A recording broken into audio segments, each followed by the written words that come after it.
Good evening. I'd like to begin our session. First, let me say welcome to this next installment in our series of visionary conversations, and let me express appreciation for coming out on a night when the driving's a little bit worse than it's been. Can't really say for most of the winter, since it's hardly been winter, but thanks for coming. So this has been a very popular series, new and exciting series for us. This is the fifth visionary conversation, and has brought together really some community leaders each night, together with some of our colleagues from the university, and we're really pleased that you're here tonight. The University of Manitoba is the home to visionaries and trailblazers and innovators and pioneers and mavericks and explorers. Our theme tonight is water, too much, too little, too lakes. And it's a discussion of issues that impact the environment and the quality and supply of our critical water resources. My colleagues, the trailblazers here this evening, represent the area from our strategic planning framework that's related to sustainable prairie and northern communities and the university's leadership and expertise in all areas of managing water resources. So our format this evening will be that each of our speakers will talk for about 5 to 7 minutes about the theme, and they'll be using some visual images that will be seen on the overhead. And then we'll have a discussion and conversation with all of us in the room. We'll look to you to ask questions and make comments later. There will be wireless microphones that other colleagues of ours will have moving through the room, and people will come to you if you raise your hand. I'll stop the discussion just a few minutes before 8:30. I want to be mindful of the time because everyone came assuming that we'd end at 8:30. If there are comments or questions or discussions that want to continue on, that's fine. But just before 8:30, we'll stop. And my colleague Dig Vergias, who's the Vice President of Research, will provide a short summation. So it's my pleasure then to introduce the first of our speakers tonight, Dr. Annemieke Farenhorst, who is a professor of soil science in the Faculty of Agricultural and Food Sciences. She's a new NSERC chair in women in science and engineering here in the Prairie region and at the University of Manitoba. And in that role, she'll develop and lead strategic activities that promote greater opportunities for women in science and engineering, particularly for Aboriginal women. She leads the pesticide research team in her department, which conducts experimental monitoring and modeling studies to quantify the spatial and temporal variability of pesticide fate in soil and water at various scales. She is a member of the group of researchers from the Center for Human Rights Initiative who are working together to develop research projects related to water as a human right, with the goal of increasing access to clean running water and sewage facilities. Annemieke.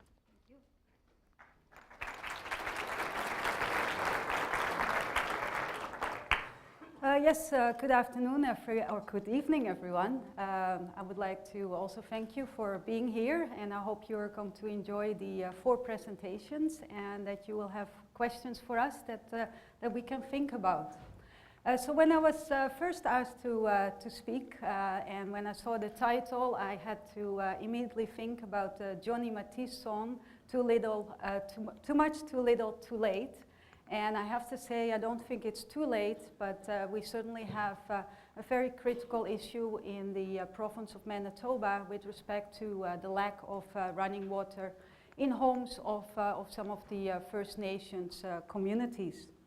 And if we are thinking about the lack of water in homes, of course there are other people in the world that do not have access to running water in their homes. And I experienced that when I was living in Kenya as a student. If we're thinking about that, it's often the women and children that have to fetch the water, and they spend much of their time in the day doing so. It's estimated that on average, women and children in developing countries walk 6 kilometers each day to get that water. And as you can imagine, that takes up a lot of their time, and that takes away opportunities for them to get an education or to participate in social and economic activities that are important to them, but also for their community at large. And in the fall of 2010, I actually learned that there are 10% of the homes on our First Nations communities in Manitoba that don't have access to running water in their homes. And if you think about that, people get by then on 15 liters of water each day that they usually get from a community tap by using buckets. People also collect water from the lake, and they use that water then for household means. If you compare to the water that we use as an average Winnipegger, the average Winnipegger uses about 180 liters of water each day. So we may want to ask ourselves, what does that mean if you live in a home without running water? Well, water is important for hygiene, and if you're looking at this child, she lives in Red Sucker Lake, where half of the homes do not have access to running water. And she has a skin infection, and you are particularly at risk for developing this skin infection if you do live at a home that has no running water, or if you are living in crowded living conditions. If we're thinking about other issues in terms of health issues with our First Nations communities that may be related to the lack of access to running water, the H1N1 outbreak in 2009, 20% of the cases in Manitoba were actually reported for St. Teresa Point. And St. Teresa Point is another community in Manitoba where half of the houses in the community do not have access to running water. So what does that mean if you live in a home that has no access to running water? Well, it also means that your laundry may pile up. It is more difficult to keep your home clean and fresh smelling, and you do not have that button to flush your toilet. So typically what families may do is they may collect their family feces and urines in buckets in the home, and the only way really to dispose of these feces and urine is to dispose it on community grounds. And we may have concerns about the impact that that may have on the water quality nearby. We also know that there are a portion of First Nations people that obtain their drinking water directly from the lake, and that maybe if the water truck cannot make it to deliver water to the community sinister, for example, because of poor road conditions. And we know from a scientific point of view that there is a whole range of contaminants present in lakes. Another way by which First Nations people may be exposed to contaminants is through drinking from their individual wells. Of the wells that have been surveyed across Canada on First Nations communities, 1 in every 3 well contains a contaminant that exceeds the drinking water quality guidelines of Canada. I do want to make a comment as a scientist on the drinking water quality guidelines in Canada, or for that matter, the aquatic water quality guidelines in Canada. Our regulatory system is designed that we only assess risk by looking at the exposure to a single chemical. In reality, we know that the environment contains a mixture of chemicals. And for example, of the 163 samples, mainly water samples that we have analyzed in the last recent years, we find that 92% of these samples actually contain a mixture of pesticides. If you look at this particular slide, these are the mixtures of pesticides that we typically find in rainfall in Winnipeg, at least when we measured this in the last two summers. And I think there are some concerns and some work to do from a scientific point of view to include mixtures in our risk assessment.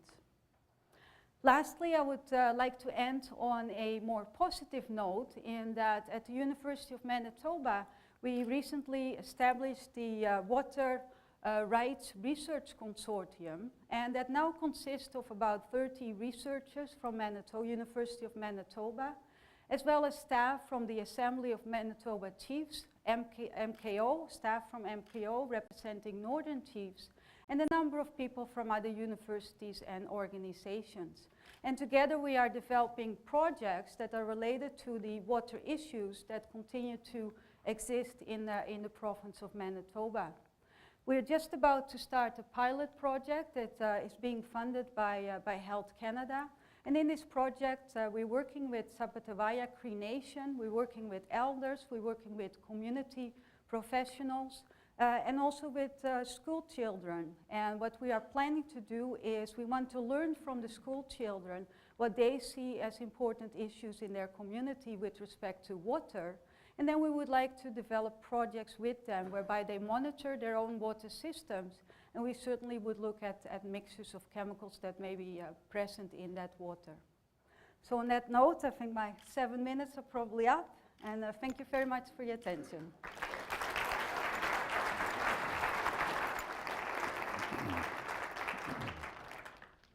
Thank you, Annemieke. Our second speaker this evening is Dr. David Lobb, who's a senior research chairholder in watershed systems and a professor in the Department of Soil Science. His research, teaching, and extension activities are in the areas of soil erosion, soil and water conservation, and sustainable agriculture. David is internationally recognized for his research in tillage translocation and tillage erosion, particularly for his advances in experimental methods and modeling. He's past president of the Canadian Society of Soil Science. David? Thank you. I'd like to thank everyone for coming tonight. I know it is a little bit stormy. It was when I came in, and I'd like to thank the president for inviting me to participate in this conversation, this discussion this evening. When we look at an image such as behind me, the scene of flooding, we're certainly, I believe, there it is, over on that side. We're easily convinced that this is a significant problem in our province. And in recent years, we've been seeing more flooding associated with snowmelt in both the Assiniboine and the Red Rivers. And the impact has certainly in the millions of dollars when we consider all of the public property that's damaged and certainly the public infrastructure as well as the lost income to individuals and businesses throughout the province. And when we look at this image of algae blooms and beaches and lakes fouled with algae, we're easily convinced that we have too little water, too little fresh water. And I think everyone's probably seen these images in the past. The eutrophication of lakes is caused by algae blooms, which adversely impact their use for recreation, as well as they're also a source for toxins that do pose very significant risk to human health. And not surprisingly, how we manage water in the landscape affects both the magnitude of the flooding and the nature of the water quality of these waters. We now recognize that there's a strong linkage between the snowmelt, the runoff, the flooding, and phosphorus loads in our rivers, and the eutrophication of the algae blooms in our lake. And without significant intervention, it is likely these problems will intensify in the future. We should expect to see more widespread, more severe, and more frequent flooding and algae blooms. It's not a very positive image, but it's probably true. And even with the intervention, or even with intervention, it is likely that some of these challenges will persist for many, many years to come. It is clear that we need action, but what actions provide effective, workable solutions? That's the real question. In my role as the Senior Research Chair of the Watershed Systems Research Program is to find solutions to the Lake Winnipeg problem, and I would argue largely water resources issues in the watershed of Lake Winnipeg. And the focus of our work is on the watershed, because I believe that is where the sources for the solutions. And there are many solutions which do require or do not require research. They just require effective decision-making and implementation. With that being said, there are many solutions that need to be assessed, further developed, and discovered. There's still a lot we need to know about water resources in our watershed. And a discussion of solutions must consider the context and expectations. And in terms of context, we cannot forget this is a prairie ecosystem. We have a water deficit in this region. And the problem is that we have too much water at some times and we do not have enough water at other times. And this is variation that occurs from year to year, season to season. And this condition is amplified by the fact that we have runoff in our landscapes, in our prairie pothole landscapes. As well, the floodplains receiving runoff are extensive, nearly level, and with impermeable clays, and the receiving lakes are very large and very shallow. This makes our whole environment very sensitive to these water issues, both the water quantity and the water quality. And when it comes to flooding and water contamination, there's been a lot of attention focused on agriculture for the solutions. And simply due to its prevalence, agricultural land is a major contributor to runoff leading to flooding and to nutrient losses leading to eutrophication and algae blooms. However, there's little room for improvement in the nutrient management within existing agricultural systems.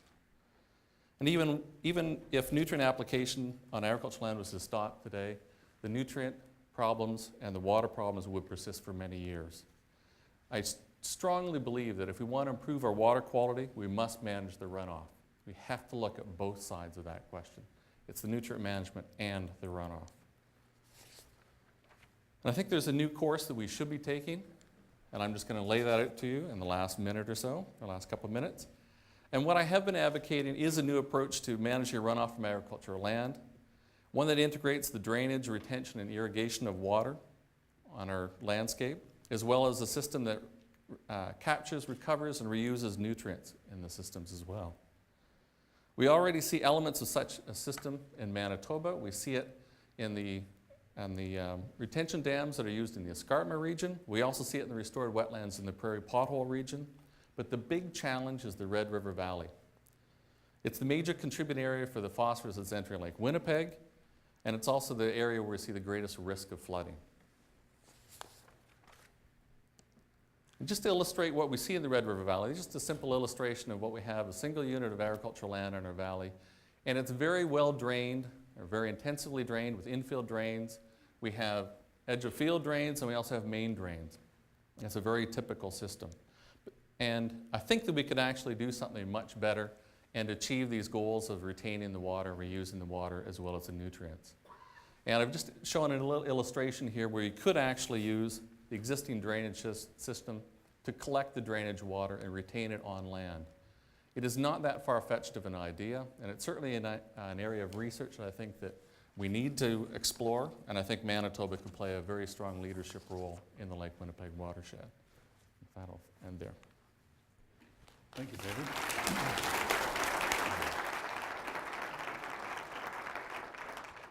Thank you.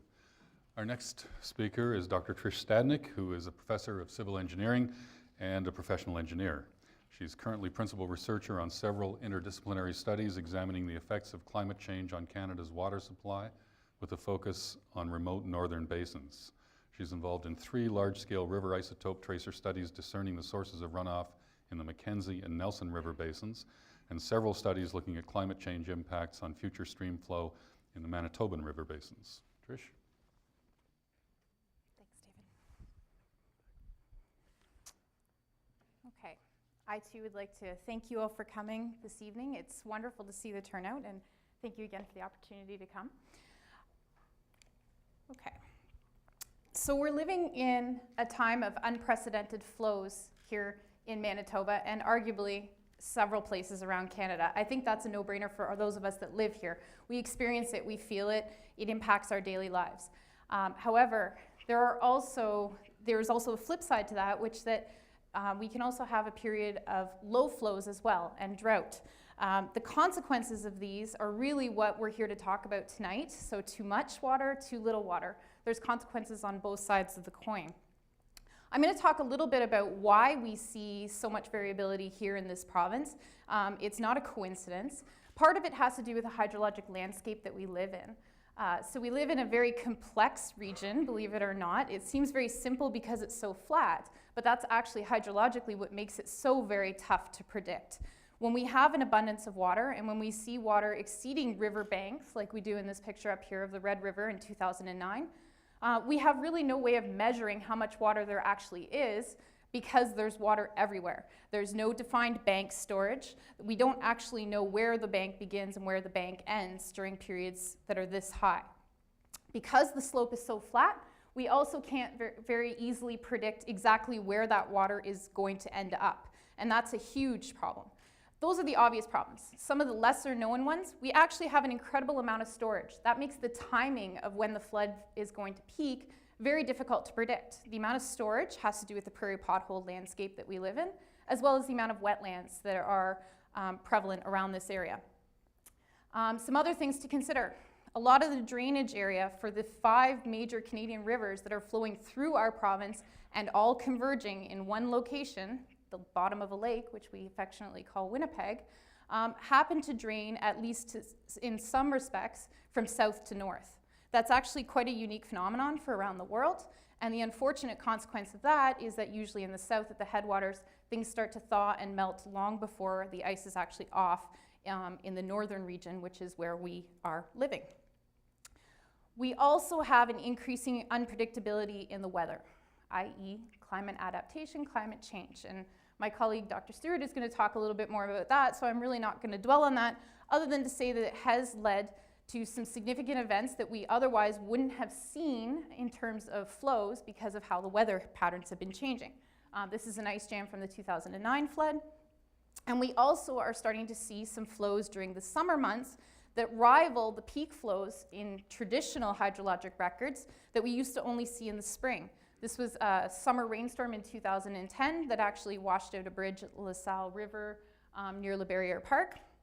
And some of the other adjustments that we have to make from the engineering side of things is just thinking about the impact that these storms have on our everyday life and the way that we do things. This is a construction site at Lage and the perimeter.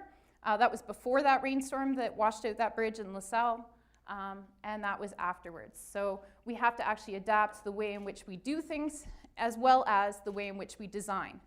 So another thing that made the media and that we're probably all very familiar with is the St. Adolphe Bridge failure that happened after the 2009 flood, where the water levels were so high for so long, it destabilized the bank and eroded the piers. And some close calls. So it's not a secret that the portage diversion this past spring was run at and exceeding design capacity for quite some time. That led to some very high flows and a lot of uncertainty and a lot of unpredictability from an engineering point of view. So we have to be able to deal with this kind of uncertainty. And after the 1997 flood, there was a study done. We expanded the floodway. We changed the outlet gates and the way we operated the floodway in order to better be able to accommodate these new records that we're seeing. It's not a phenomenon or a record if we set a record every single year for the past decade. This is the new norm for us, dealing with higher flows, and our structures have to be able to accommodate it. So there's a lot of unpredictability, and this impacts the designs that we have currently done because they were based on historical data that we had when flows were a lot lower. And it is impacting our everyday lives as citizens as well. So there's a lot of things to consider, not only in terms of the design, but also in terms of utilities, hydroelectric generation, transmission, public health and safety, flood flows, accessibility whenever these damages occur.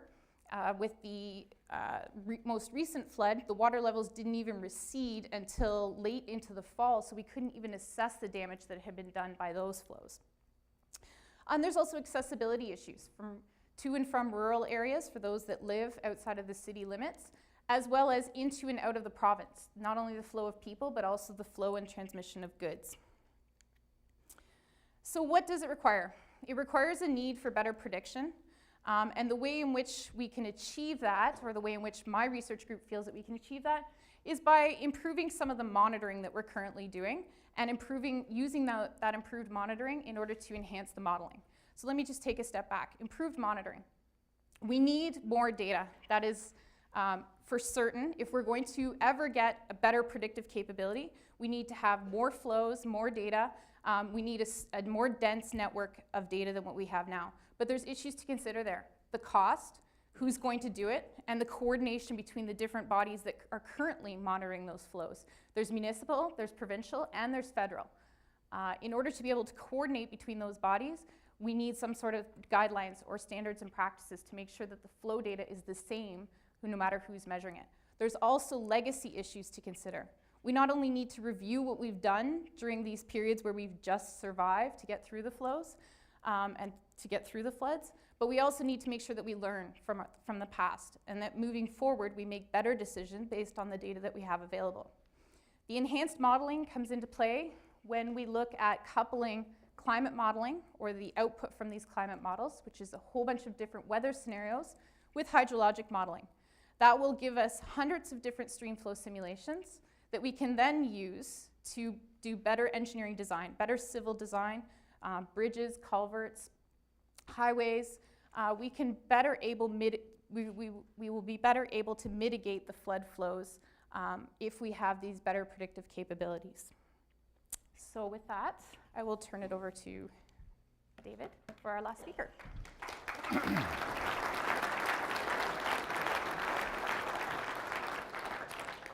Thank you, Trish. And our last speaker is Dr. Ronald Stewart, who is Professor and Head of Environment and Geography in the Clayton H. Riddell Faculty of Environment, Earth and Resources. He's a global expert on precipitation processes. He plays an important role internationally, including within the Global Energy and Water Cycle Experiment and its initiative on climate extremes. He leads an extreme weather research team that focuses on storms, droughts, storm-climate interactions, and future changes in these features. He's held several positions in universities and government, including that of Senior Scientist with Environment Canada. He's a Fellow of the Royal Society of Canada and the Canadian Meteorological and Oceanographic Society. Ronald?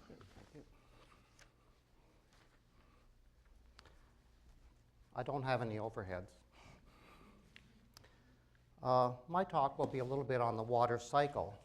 You can't talk about water on the surface without understanding that's a branch of the water cycle.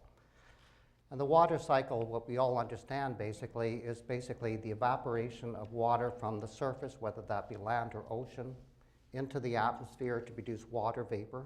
Some of that produces precipitation, which lands on the ground. That may flow back into the ocean. It is a cycle. And basically the expectation is under a warmer world, the water cycle will accelerate. If you have a warmer land surface or a warmer water surface, there's a tendency for evaporation to be easier. That means you'll have more water vapor, and when you do produce precipitation, there's more water vapor available to produce more precipitation. On the other hand, if you're evaporating over a warmer land surface, if it's dry to start with, you're more readily able to evaporate that, which means it becomes drier. So accelerating the water cycle tends to increase both types of extremes, heavy precipitation as well as droughts. The evidence for the acceleration isn't as clear as the fact that we, without question, have increased our anthropogenic gases, and without question, we've increased our temperatures. There's no question we've increased significantly the water vapor content, and the jury's a little bit still out in terms of whether we've increased precipitation and or drought periods. Some areas it's true, and some regions it's not. But there is perhaps more evidence that we've increased the rainfall intensity in some areas.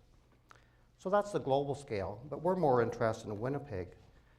For us, the moisture that we get typically comes from either the Pacific Ocean or the Gulf of Mexico, with small contributions from the Hudson Bay and or the Arctic Ocean.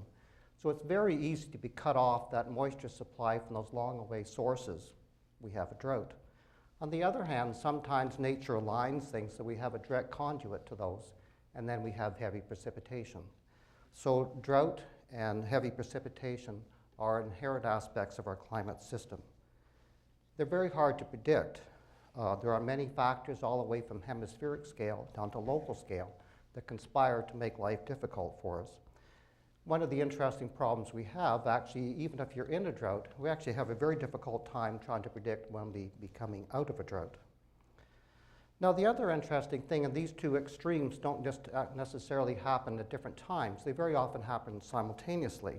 2011, we had catastrophic flooding in the south of the province. We were fighting forest fires in the northern part of the province.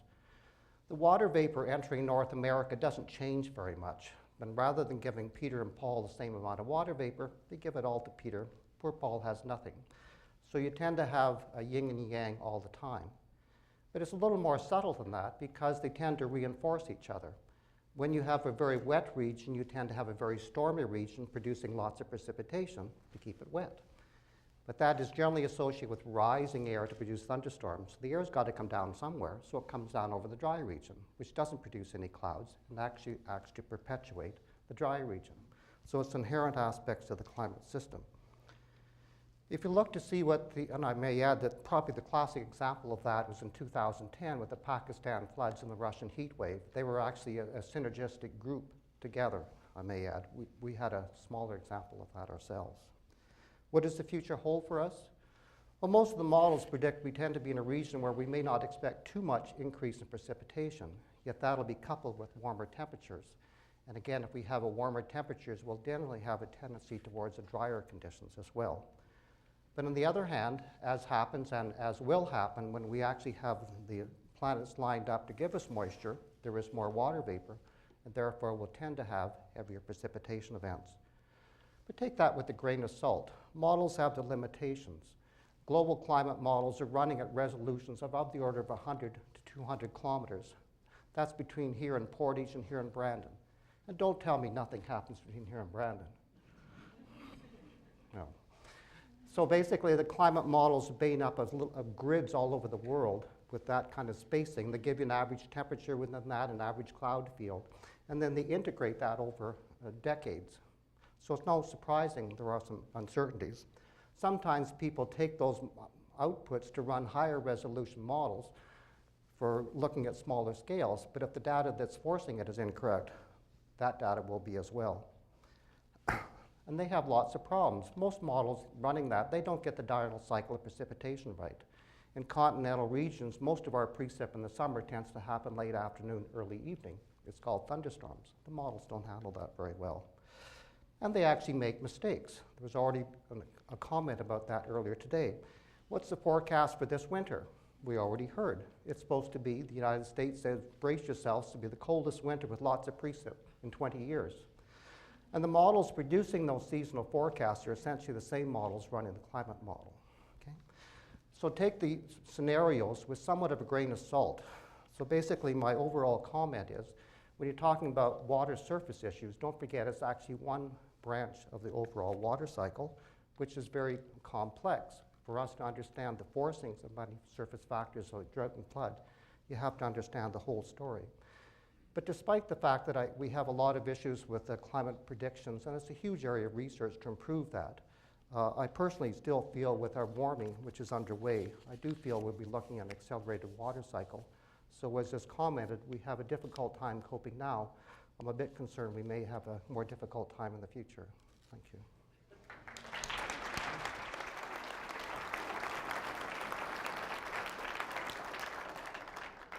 Thank you very much. Now, this is the part of the evening where I'm looking to you for comments and questions. So if you have questions or if you have comments, you can indicate that by raising your hand, and one of my colleagues in the audience will bring a microphone to you. But perhaps to get started, I could just ask each of the panelists to comment. You've talked about some of the specifics of Manitoba and where we live. Are the problems or the issues, the uncertainties that we face much different than the uncertainties, the problems in other parts of Canada, or indeed of other parts of the world? That is to say, there are inherent issues here. Are there inherent issues elsewhere, or is Manitoba in any sense kind of worse than average in terms of difficulty of prediction and so on that everyone has been referring to? And I don't know where I'll start. You want to start? I was hoping you would start with Ron on that question. Because I think that the climate is really, the thing that I find different about the region is that it's continental in its nature. And I think that drives a lot of the uncertainty. In that sense, we are different than Southern Ontario. We're different than the maritime regions. That is a key thing that makes it uncertain. Very difficult to work with. I referred to the Red River Valley, and so did Trish, is also based on the physiography, it's very complex. That in itself isn't particularly unique. You find those lacustrine plains in a number of spots across the country. But the combination of those two, I think, makes some of it particularly challenging for us to predict and to manage the water in any respect. Yeah, I would just, I mean, it's not unique in terms of the uncertainties and challenges we face with flooding. If you look at the news, and I think everybody watches the news, the Mississippi River overtopped its banks, and there's catastrophic flooding everywhere in the world. But it's not just the flooding, it's also the drought. But again, I would second what Dave said, is that really we'll defer to Ron on this one. Because it's the water is driven by... I'll just say it's hopeless, and that's whatever. Yeah. Apparently your problem, Ron. so- Yeah. Yeah, well, Starts with I mean, I'm just repeating what was already said. We're in the middle of a continent, and that actually makes life difficult for us. And actually, Mother Nature has her way with us, basically. We have very little to stop the temperature from fluctuating, and the hoses of water vapor can and may or may not come. So it is a very difficult problem. We're similar to middle of Asia or something like that. We're a long way, so that's our unique role, looking at the extreme climate system in the center of a continent. That is what we are. It's a very difficult challenge. Yeah, my topic is a little bit different, but I do think we are worse off in Manitoba. There are other First Nations home without running water in Canada, but of all the First Nations homes without running water in Canada, actually 40% of those homes are located in Manitoba. And that's proportionally a large number because we actually only have 15% of the First Nations homes on reserve across Canada. So yes, I think we're worse off in Manitoba. Okay. Questions? Chris? Yeah. My question relates to the fact that one of the big changes in the landscape over the last 40 years has been the tremendous effort in terms of drainage, which has been nowhere matched by the effort in terms of water storage.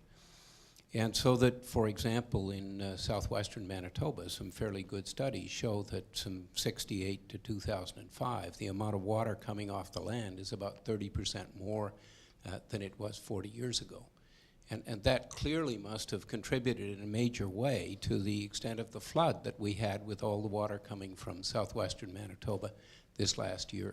And I think that Dr. Loeb referred to the fact that there's some studies in South Tobacco Creek, for example, where if you put in small dams in the upper parts of the watershed, you decrease the runoff, the peak runoff, by 25%. It's an obvious solution to start balancing our efforts and putting much more effort in terms of water storage compared to water drainage. Any response? Yeah, I appreciate the point, and you certainly can look at certain parts of the whole watershed, like Winnipeg watershed, and there are opportunities to retain water. I think that there still will be a need to drain. So it's a question of balancing the drainage to the retention. And I was suggesting that you could actually look at it at a smaller scale and moderate some of the concerns you have with excess water, deficiencies of water. When you get to the Red River Valley, though, it is more complex. And that's why I suggested that new approach. It still allows you to do that. And I think it's quite feasible.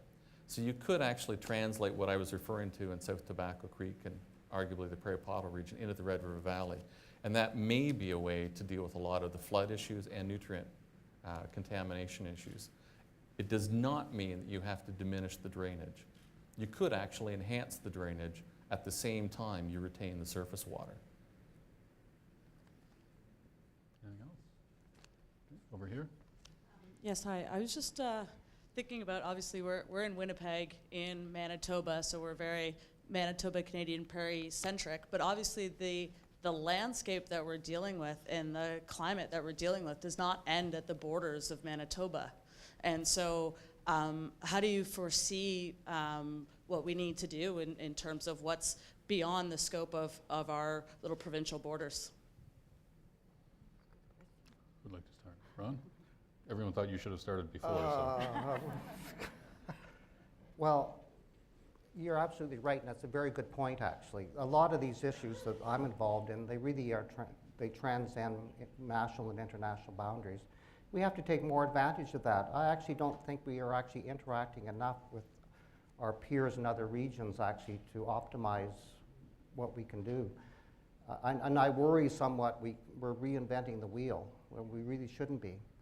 And I'm quite concerned about that myself. But it's not just unique to Manitoba. That happened at McGill before I was there too. Quebec's the same way. It's okay. I'd like to add one thing to that too, which is if you look at hydrology, we're at the downstream side of everyone else for the most part.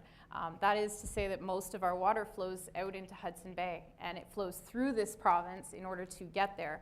So when it comes to dealing with others, we're dealing with the upstream side of things, and people are very possessive over their water.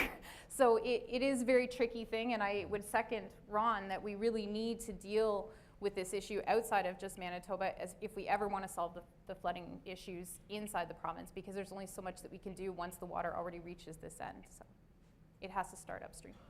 Can I just add a comment to it? And Tricia mentioned this earlier. One of the things that create some of the phenomena we see is we have a north-flowing river, and there are not that many of them in the world. The Mackenzie is another one I did my bachelor's work on. It had similar phenomena, but it was a Canadian river. Yeah. What we have running through this province and dominates a lot of the flooding and water quality issues is a river that originates in the United States. And it's a big political challenge, because when I speak to my colleagues south of the border, they don't even know where the river ends. They don't care where it ends, so they don't care about the lake. And so it becomes a very big political challenge, and it's very true. Yeah. And I think that is something we have to deal with and work very hard at. If we come up with solutions, and there's probably lots of technologies that we will develop over the next 10 or 20 years to deal with a whole host of water-related issues, we have to somehow extend that information into the United States if we ever hope to have a significant impact on our own water quality.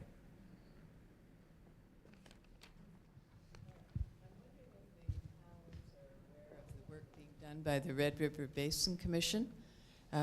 This is the watershed of the Red River in Minnesota, North Dakota, a bit of South Dakota, and of course Manitoba. This is a citizen-led group, but they've done a lot of public education and made some technical progress and mapping to help with predictability and control.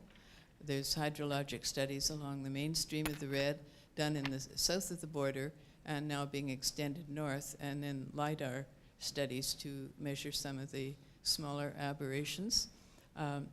All the governments do support this activity, but I think it addresses many of the issues you're dealing with. One of the current policies is a recognition that with 20% reduction capacity in each tributary leading up the Red, that they can control the timing of the crests of the flooding to stay within the current flood protection. Just in terms of whether anything is known about where the water goes, one of the big annual conferences had as its theme, the mouth of the Red speaks.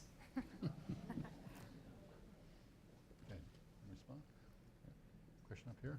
Hi, I'm new to Manitoba and Canada, but I'm wondering, is there a place in the world where the water level in a reservoir, say Lake Manitoba, is kept higher? I mean, it seems that a lot of the flooding happens because Manitoba Lake is sustained at a high level.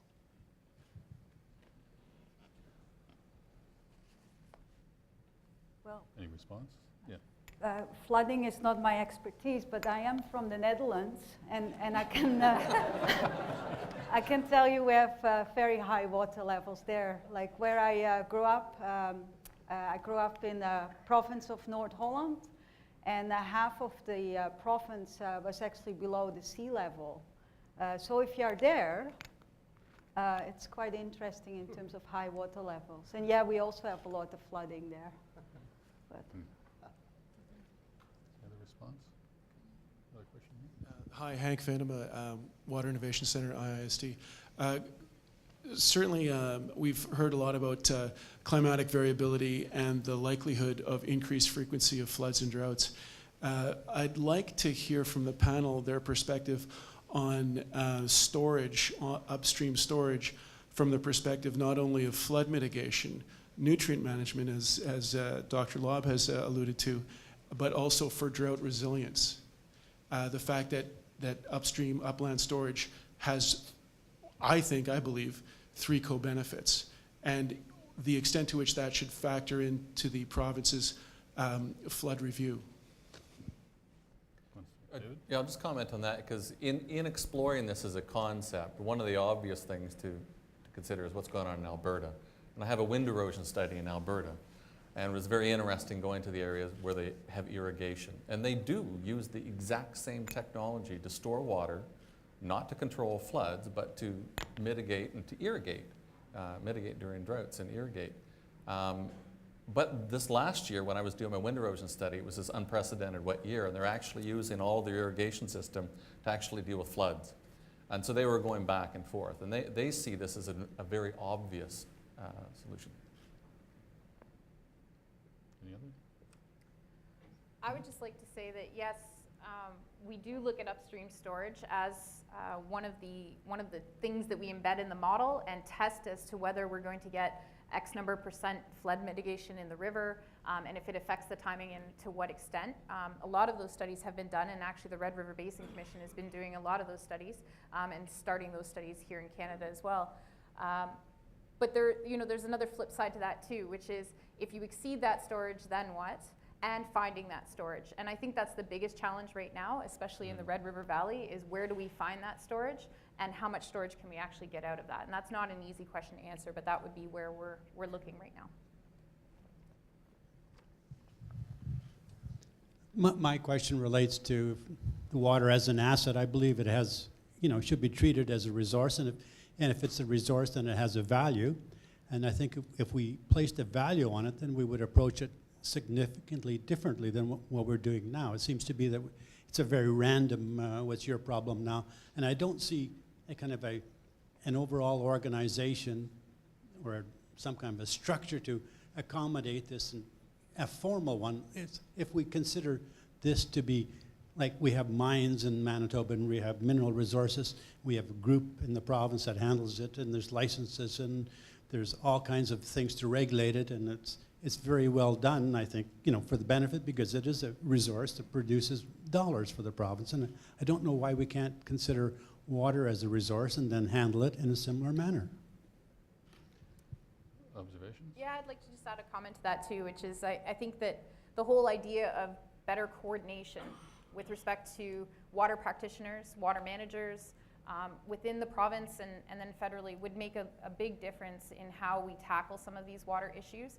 I also see that as tying into the whole data issue as well, is, if you have one body overseeing everything, then there's less of a chance that the information and the things that we learn is going to get lost. So there's a whole legacy planning to it too. So it's something that I would definitely like to see, and I think that it really would go a long way in helping some of the issues that we tackle. Any other comments from the panel? Just an observation, because one of the messages I give more and more when I'm talking about water in the landscape is there is a bit of a contradiction to how we deal with water. I would agree with you, water is a resource, and when you see Annemieka's presentation, there's no doubt that fresh water is extremely valuable, and it's a very precious thing. But then when you look at how we deal with water in the province and how we manage it, we very much treat it like a waste. It is very much treated like a waste in most of our daily lives.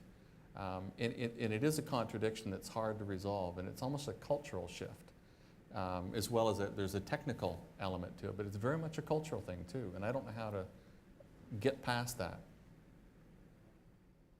Yeah, I think that's true in terms of we seem to have so much water in Canada, so I think that's part also of the reason that maybe that's one of the reasons why we don't value it as much. If you would be in a country where water is a limited resource, I think you're much more conscious about the way that you treat that water.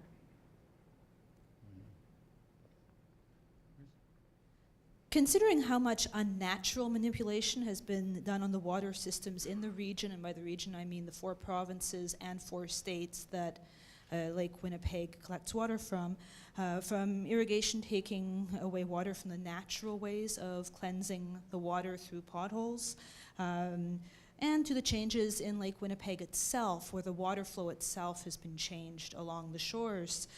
Do you think that changing our current attitudes on man-made manipulations and going perhaps trying to get back to some of those natural manipulations, for lack of a better term, might help stop or at least slow down some of the eutrophication as it's going on now in Lake Winnipeg? I would argue that we need a very sensible approach. I think some of what has been done historically has not been very sensible. There's not a lot of common sense to it. Part of it has to do with this contradiction of how we deal with water. There needs to be there certainly has to be a better way. If we continue on the path that we're following, it's absolutely certain that we were going to have more and more water problems. We'll have more flood problems. We'll have more water quality problems. How we deal with it is a challenge, but I think there has to be a more sensible approach to managing the water for human use, human land use, and at the same time trying to improve or conserve some of the natural systems. But the one thing I think that you can't expect is that everything should go back towards the natural setting. It's like a big landscape architectural problem where you're trying to make all these contradictory and conflicting uses work. And it's a huge planning challenge. And I think one of the good things, like we have lost a lot of wetlands in the past because of, changes in land use. But I think one of the good things at the moment is that there is quite a bit of an effort to restore some of the wetlands, and I think that probably helps a lot in terms of mitigating some of the flooding issues. Yeah, and I would second that it is a little bit of a contradiction too. As a civil engineer, I mean, we live at the bottom of a lake. The only reason why we do that is because of some of the advancements and alterations that we've made to the watershed. So I think we would all have to be prepared to up and leave if we were going to completely reverse the system back to the natural state. And so, for that reason alone, I don't think that it can be completely naturalized. It has to be managed, but to be managed appropriately and sustainably is I think what we have to aim for. Over here. Sorry, is this on? Oh, sorry. You've already just sort of touched on the problem that borders cause, either provincial or international, in terms of managing a problem that ends up in Manitoba. And I was wondering if anybody can comment on the extent to which the way we have governance in our own landscape. There's over 200 municipalities. There's probably a couple of dozen watersheds. Some are upslope, some are downslope. They have different interests in managing water. Does the way in which we manage the landscape now pose a barrier to coming up with more rational managements of runoff and storage and nutrient control? It seems a rather arbitrary dividing of the landscape that sometimes is working at cross purposes. Well, there are people from the province in the room that are probably very familiar with how this works, and I'm just getting my mind around it. We have conservation districts that have watershed management plans, and they try to extend beyond geopolitical boundaries into the watershed boundaries to have a rational approach to dealing with water. But there are some, I think, geopolitical boundaries in the RMs that do have a challenge. And then you have the multiple layers of governments that don't necessarily make sense in terms of watershed boundaries. And it comes back to this issue. We have very large watersheds that we're dealing with. In Southern Ontario I came from, they had conservation authorities, and they're all relatively small. There's only like 2 or 3 municipalities dealing with the whole watershed, and they could easily deal with it. But out here, you're talking about provinces, states, to countries, as well as RMs. It's a very big challenge, and I don't understand the governance at this stage, but it's very complex. But if you come up with solutions, that becomes one of the issues. How do you implement any solution when you have those types of barriers?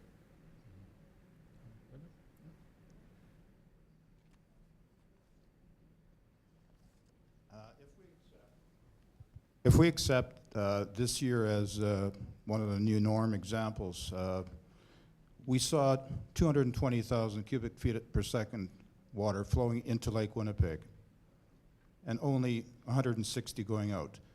Undoubtedly, farming or agricultural land is a primary concern for flooding, but of course there are communities around the lake who would argue that high water on Lake Winnipeg is also a concern.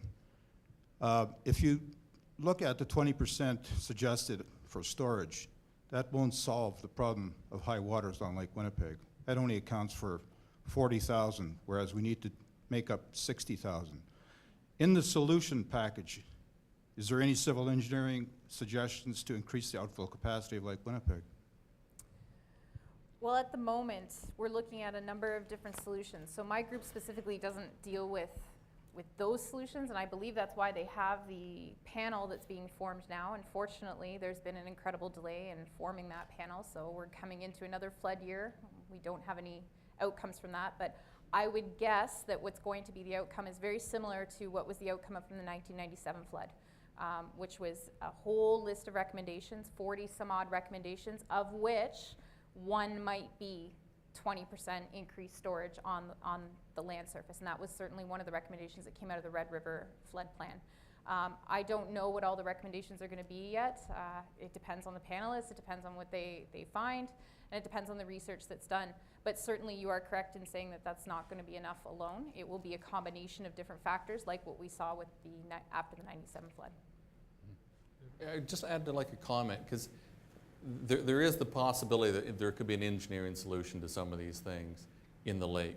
But as we come up with those solutions, if it means you're just creating more flow out of it, more uncontrolled or controlled in an unnatural way, you have a downstream impact.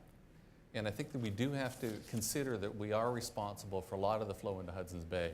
So I would caution anyone thinking that there's a very simple solution to Lake Winnipeg's water level problems without creating catastrophic impacts in Hudson's Bay potentially.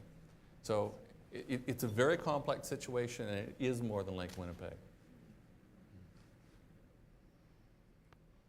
Chris?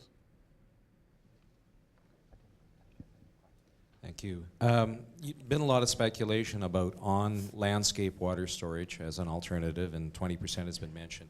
And there are obvious some alternatives in-stream, if you want to put it, in terms of large water storage structures, some of which have been engineered for a number of years. Would anyone like to speculate on the cost effectiveness of the two alternatives? Well, I suggested the on-farm water storage. And when we've discussed it, the only way it makes sense is if you can accrue some benefits on-farm. That's the only way it would work. Because as soon as you start working and managing these systems downstream, you have two problems. One is the cost is very high, but also the benefits to individual landowners who are managing that water are lost.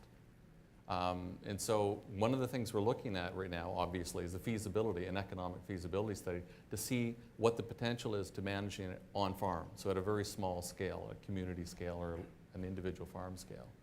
But the cost potentially could be very large if you start talking about a lot of concrete and steel. What I've suggested is largely earthen. In the Red River Valley, you could have earthen storages which don't require much more than what you would have for the design criteria for earthen manure lagoon. It's actually lower criteria. So I'm expecting it's not going to be an insurmountable cost, but we just don't know what it is. But the cost has to be matched with the benefits on farm. Trish, did you want over here? It's probably an extension of this question for Dr. Lobb. The farmers that I know in the Red River Valley that do best are those that drain their fields best.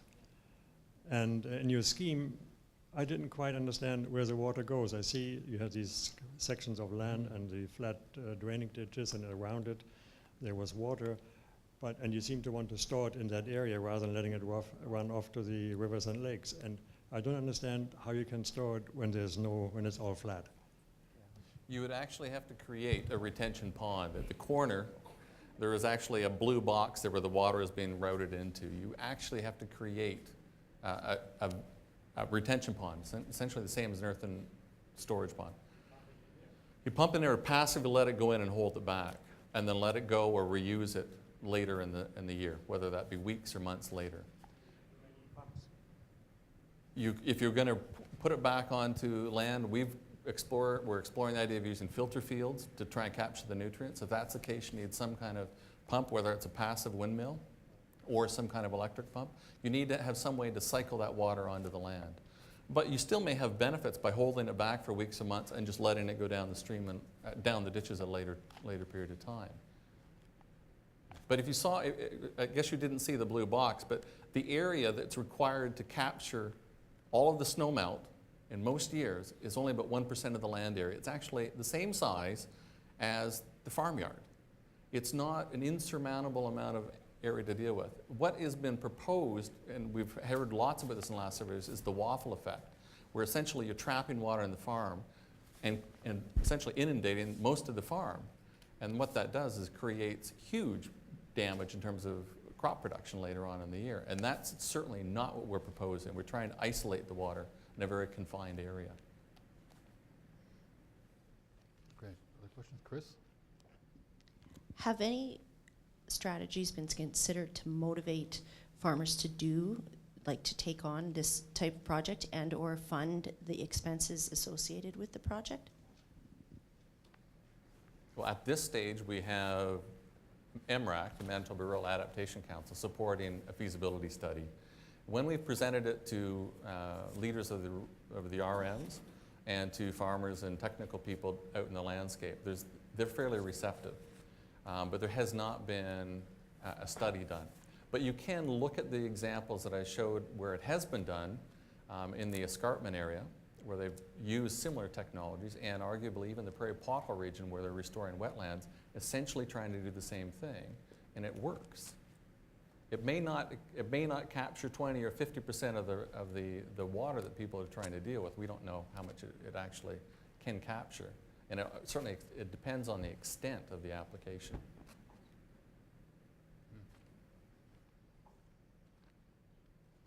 I would like to ask, who at the provincial government level now has the leadership to take us forward to some solutions on this problem? We have just lost the Ministry of Water Stewardship, and is it now up to conservation to take the leadership, or who is it? I don't think that's a question for us. No. It's a good question, but it's not really within the expertise of the panel. But there are people in the room that can answer it. There are people. Not to point fingers. Get them talking to each other. Yeah. When they volunteer, they can answer, but they're not required to answer. Another question, Chris? When I was a child, to my knowledge, no one drank bottled water, or at least here in Winnipeg, or maybe even in Canada. When I started to travel as a young man, I noticed that a lot of people used bottled water elsewhere in the world, Europe in particular. And of course, now it's pretty clear that there's a lot of bottled water being drunk right here, and filtered water and those jugs at Super Value and all of that. I'm not sure if it's an appropriate question here. We haven't talked about drinking water. Just exactly how safe is our drinking water via Shoal Lake or elsewhere? Well, I may be able to address that. I think it's as safe as the regulatory system is safe. So we set our limits based on certain assumptions.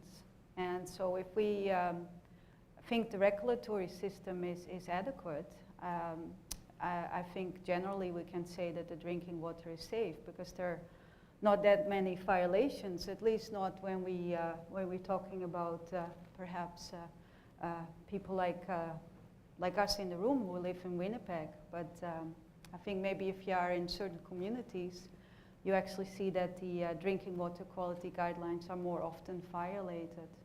I think what I think is still challenging, that even studies that looked at treated drinking water, there's still a mixture of chemicals in there which are very, very low levels. So we're talking about maybe just a few nanograms per liter. And so what's in there, it doesn't violate our drinking water quality guidelines. But we should think about, if we have all these chemicals at the nanograms per liter level, what does that mean? And how do we address that in the regulatory system? And currently we do not do that.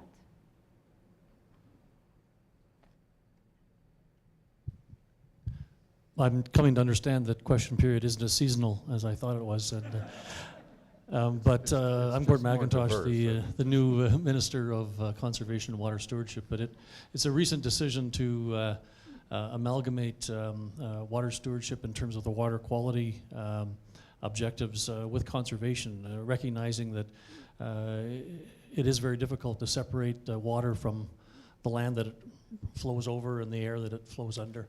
The flood control structures and cleanup are with the Ministry of Infrastructure and Transportation, and that was really based on experiences that we had, particularly from the last flood.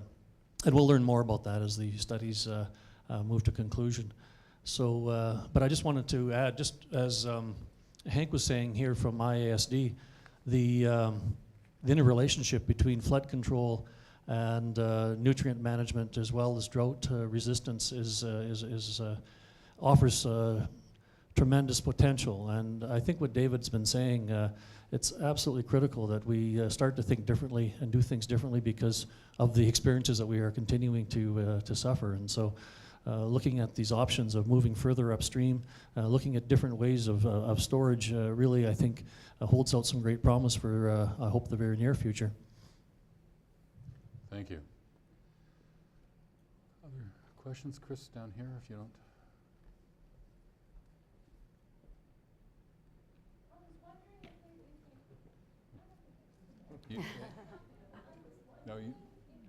You should excuse. Please wait for the mic. We're recording, so we'll.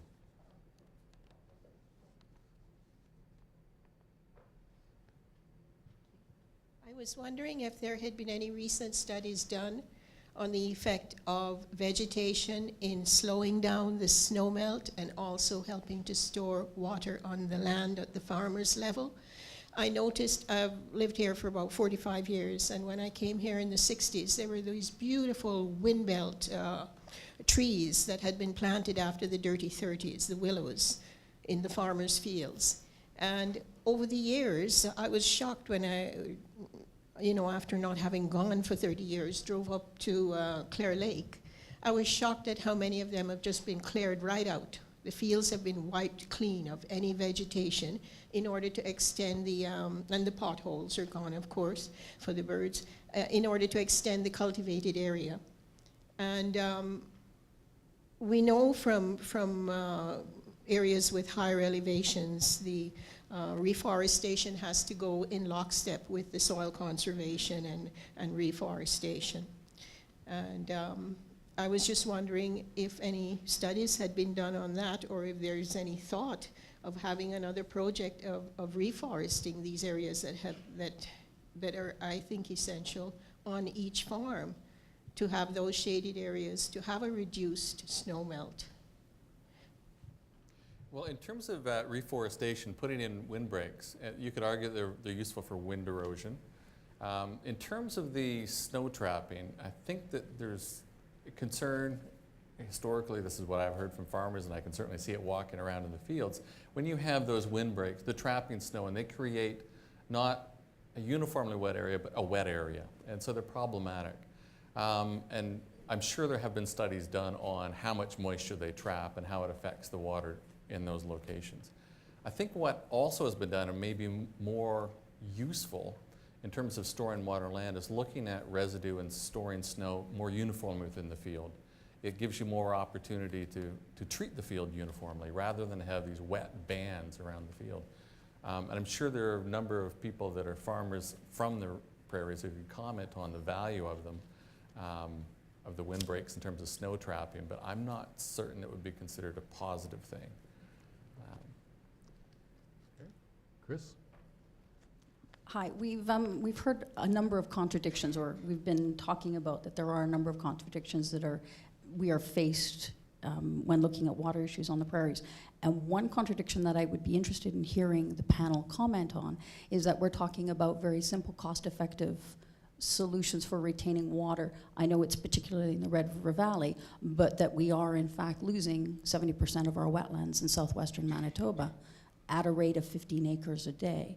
So how do we approach that contradiction, that we are losing wetlands that do exactly what we're asking waffles and small storage programs and small retention dams to do in areas like the escarpment and in the Red River Valley? Who wants to touch that? David? I can touch it. This has come up because I've talked to people at Ducks Unlimited specifically about this, because if you're going to hold water back in the land and you're going to look at the prairie potholes and restoring the wetlands, and what I've been proposing and what farmers do in the escarpment area, there has to be a coordinated strategy that it may make sense to give up some wetlands, but you cannot have a net loss of wetlands. I think that's what you have to have as a underlying principle. You have to look at rationalizing water use and drainage and irrigation on the landscape, and it may mean that you have winners and losers when it comes to certain wetlands. And there has to be a biologic and ecologic function to how we deal with the landscape as well as an agricultural function. But there is not a coordinated strategy. And I think that's what has to be developed to provide some structure to how we eliminate some wetlands and preserve, restore other wetlands. So I think that's how you deal with the contradiction. I would second that for sure, and just say that there's no doubt that a lot of the loss of wetlands has impacted the kinds of peak flows and the timing of the peak flows that we've seen as a result of losing this storage capability. I mean, they're essentially like a giant sponge that will help to mitigate the water. However, it's always a balancing act, and a lot of the land that's been used has flood control and flood mitigation strategy on it. So I think that the modeling efforts that we do will help to illuminate which wetlands and where the key wetlands are, and then looking at the ecological functions as well in order to, again, optimize the strategy for where to keep the wetlands, where to rebuild them, and how to move forward with that.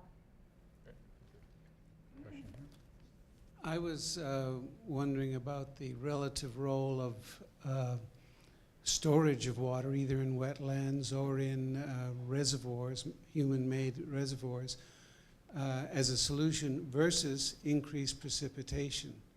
Are we just trying to turn back the clock to where it was, when in fact maybe what's happening is we're getting more precipitation and therefore we can't do anything about it? Surely we know whether we're getting that much more precipitation, and that's what's causing Devil's Lake to rise, or the lakes in southeastern Saskatchewan, or maybe it's just faster flow out of in the spring that's causing it. But does anybody have an estimate of the relative importance of those two things? Well, I don't know the relative importance, but I'm looking at trend over the last century of precipitation. The only significant increase in precipitation is our summer precipitation. A paper just came out at the end of last year, actually. So the only significant increase in precipitation for Winnipeg is in the summer. There is suggestions of in the other seasons, but it's not statistically significant. But it's actually very interesting looking at that paper which just came out. It's basically, you can actually see in Saskatchewan, adjacent stations, some of them will have a significant increase. You just go to the very next station and it'll have a significant decrease. And that's part of the problem of looking at the acceleration of the water cycle. It's a very complex phenomenon. It depends on a few storms. So I can only answer that particular part of the question. Statistically, it's still kind of marginal, and I mentioned that in my talk there. I personally think that we're going to see that changing. We've only had not even a degree or so of warming. And as you increase warming, every degree of warming, you have 7% more water vapor. So I think we're going to see that accelerating in the future. But so far, it's still relatively difficult to extract it. There's a lot of inconsistencies. Anything else? Chris? I have a couple of comments to make. The first is related to this discussion that we've had about what's happening out on agricultural land, whether it's shelter belts or increased wetlands. I think something that needs to be considered, and this is largely an urban audience, so it's probably a good one to say it to, is that when you're asking farmers to, while they're quite willing to undertake these kinds of social goods, or what's called ecological goods and services, you also have to recognize that in doing that, it's either taking some of their land out of production or it's creating more work for them. So society has to be aware that if you want to have these kinds of things down out on the land, that society has to be willing to pay for it. And I know in this province for a couple of years there's been discussions on related to ecological goods and services and how they might be funded, and I don't think that's progressed very far. So if you're concerned as an urban dweller what happens out on the land related to water quality and quantity, then start talking to your politicians about funding ecological goods and services. The second comment I want to make is somewhat related to the comment about bottled water, and this is kind of a personal experience I had a couple of days ago when I was talking to my plumber about getting a new system, a new water softening system in, because I'm concerned about how much salt we're putting out on the land and softening our water. And that discussion then progressed to the quality of water. Now, we drink well water. We don't use any kind of bottled or purified or anything else. As far as I'm concerned, the groundwater is just fine. A comment he made to me in discussing quality of water, that if we wanted, we could put in a system that was a membrane system. I don't know if it was osmosis or what it was, but his comment was it produced great quality water, but for every liter of good quality drinking water you got, it essentially in the process wasted 3. And I think that should be a concern to everybody if those kinds of systems are being used. Right now we've got lots of water everywhere, but in the future, if there's a lot of systems that are getting 1 liter of water in exchange for wasting 3, I think that's a concern.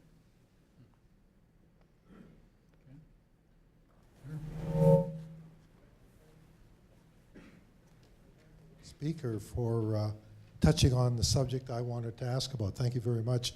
Because no one this evening, Winnipeg is what, we're 800,000 people in greater Winnipeg.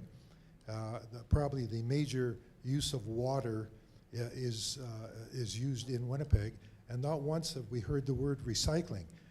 There are different parts of the world today that are recycling water. I've heard as much as up to 80%, and certainly we would have the ability to do that. Cost-wise, I suppose one would have to really consider what the cost would be, but taking that into account, wouldn't that diminish substantially the amount of water that we are now flowing into our rivers, streams, whatever you want to call it? Instead of a one-time use, we would be getting who knows how many times use of water. Observations on that? Response? But no, I think that's a good point.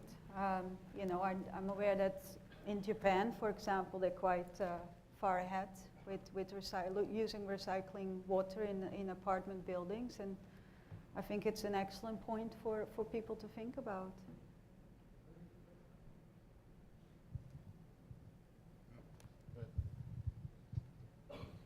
Let me just give you a few numbers. Spain, they recycle approximately 20% of their water, and Israel today, they recycle about 80% of their water. So, and I'm sure there are many other stats like that around the world. As far as I know, in Manitoba, we recycle 0% of our water.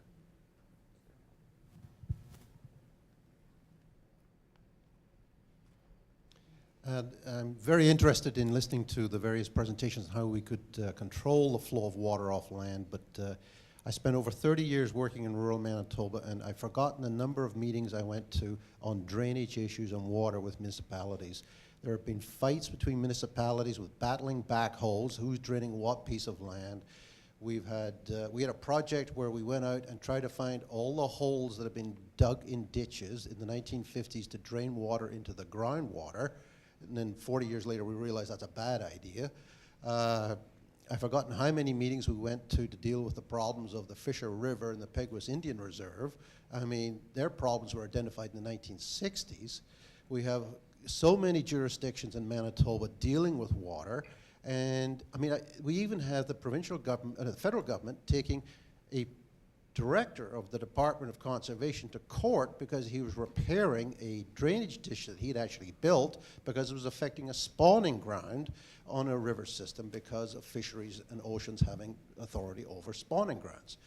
I mean, there's all these bodies and commissions that have been around, but I think the university has a lead role and might ask its Department of Politics or Political Studies to come up with a model on how we perhaps govern the use of water in this province, because water, to be honest with you, they're fighting words in most of rural Manitoba. Yeah. You know, I think that these sessions serve multiple purposes, and I'll be happy to pass that on to our colleagues in political studies to add to their research agenda. Can I comment on that? Yeah. Because this is something we've actually discussed, Andrew. Like, we were looking at a water management project in the province, And we had a call for funding and project ideas. And one of the things that the group, and Hank was part of this group as well, we wanted to see a governance element. Because we all recognize that governance is key to actually making decisions that have long-term impacts. But it was very difficult to identify anyone who was willing or able in the region to look at it. And maybe because the people around the room were all pretty ignorant trying to identify the appropriate person, or maybe the appropriate people just don't exist. I think it is certainly a rich area of debate, as well as, I think, research that should be explored.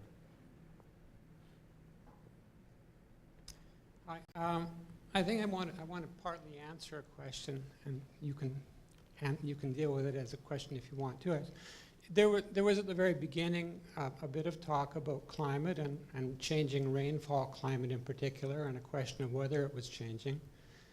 And then the conversation wandered off and sat in drainage for a long time until finally someone did ask about climate again.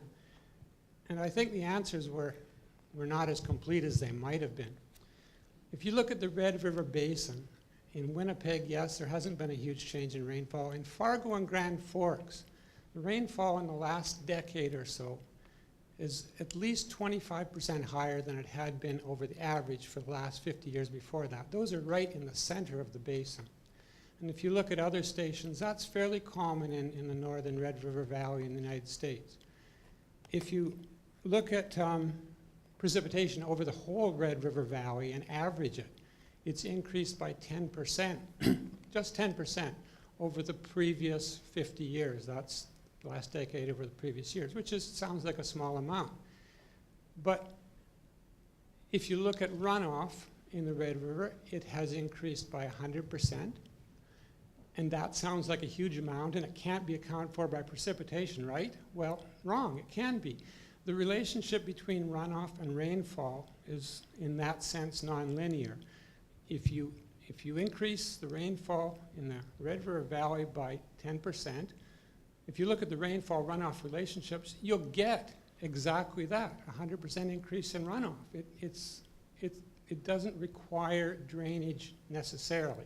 I'm not saying drainage isn't important, but don't negate climate here, and don't think that climate is, don't think that climate hasn't changed. I can't say whether climate is changing or will change, but there is more rainfall in the valley, and there are studies that show, first of all, in the Red River Valley in general, that both Red River Valley, that runoff has increased significantly statistically.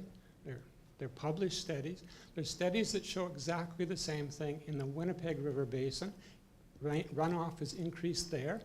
We have a huge amount of drainage in the Red River Basin. We don't have a heck of a lot in the Winnipeg River Basin. They both have increased. The Red River Basin has increased more. Nobody would argue that. We have bigger floods. But there have been large floods in the Winnipeg River as well in the last few decades. So I'm trying to say, come back to climate too, and talk and think about that as well. And think of it as a question or a prod to talk about it. Well, I don't doubt that other areas have had increases, there's no question. I know the data I was referring to is the corrected precipitation data from Canada, which was just finished a while ago. In fact, the results changed significantly. So I'm not doubting what you're saying. And in fact, some parts of southern Alberta have actually seen a significant decrease over that time period. And the fact that those things are coupled, the fact that there's less precipitation in the western prairies actually probably is consistent with a change of storm tracks more to the south of us, which would giving rise to more precipitation in that region. So there is a physical explanation for that. And the statistical robustness of the data from Alberta is fine. It's just that I just mentioned Winnipeg as one example where it's not a consistent pattern. And parts of Saskatchewan. So I'm not doubting what you're saying there at all in terms of what your results are. But it's actually very patchy. On the global perspective, you have this patchiness actually occurring. Thank you very much. I'm going to cut off questions. I mentioned at the beginning, I really want to honor the commitment to be done by 8:30. So I'm going to ask Digvir Jayas to give his summary comments. Thank you very much, David. I too want to thank you all for coming out tonight. What you have heard today from 4 outstanding researchers at the Manitoba who work with water-related issues. From a group of more than 40 researchers who work on water-related issues in different faculties at the University of Manitoba. So you have basically heard from a very small group. What you heard today, there's too much water is a problem, too little water is a problem. Water with no minerals is a problem, water with too many minerals is a problem. There's water is needed for our sustenance, health and hygiene. We use water all the time for our recreation and all its forms. When you look at the issues presented today by these 4 outstanding researchers, these could be grouped into 2 areas. One is the supplying of the fresh water to our Aboriginal communities and the issues which raises. And the group Water Rights Research Consortium is involving communities in finding solutions to those issues and involving the research community and the student community to find solutions to supply the safe water. Other issues which have been raised are the issues more around the predictability of the floods or predictability of the droughts and the warming of the water cycle, which is leading to much more unpredictability. But there are solutions which groups are working on and suggesting to increase the monitoring of the systems, bringing the organizations together to monitoring the water issues, and then bringing the solutions together in an integrated fashion. So I think in summary what I can say is the water-related issues are major, and solutions have to be at the individual level, at the farm level, at the community level, at the watershed level, at cross-border level, and multi-jurisdictional governance level. Thank you.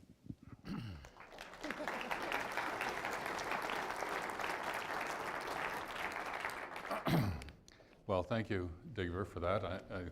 I think that identification of issues probably suggests an unending research agenda for the 40 people at the University of Manitoba who are working on water-related issues. I want to thank our colleagues who participated in the panel. Thank you very much for your attendance tonight as well. For those of you who are in the audience, we really appreciate you coming. This series has turned out to be very, very popular, and it's a pleasure sitting here and looking out at the audience to see that many of you have come to several of these, perhaps some of you to all of them. So I want to welcome you to the next one. Invite you to join us again on March 13th in this room for Gender Equality, Fact or Fiction. So thank you very much for being with us. That would be even better.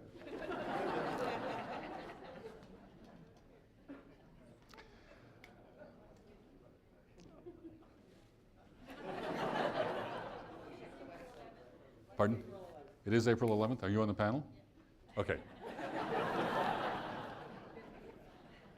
But, you know, my notes say March 13th, so if you want to come and have coffee with me on March the 13th, I'll be here. But Karen and the panelists will be here on April. Thank you very much.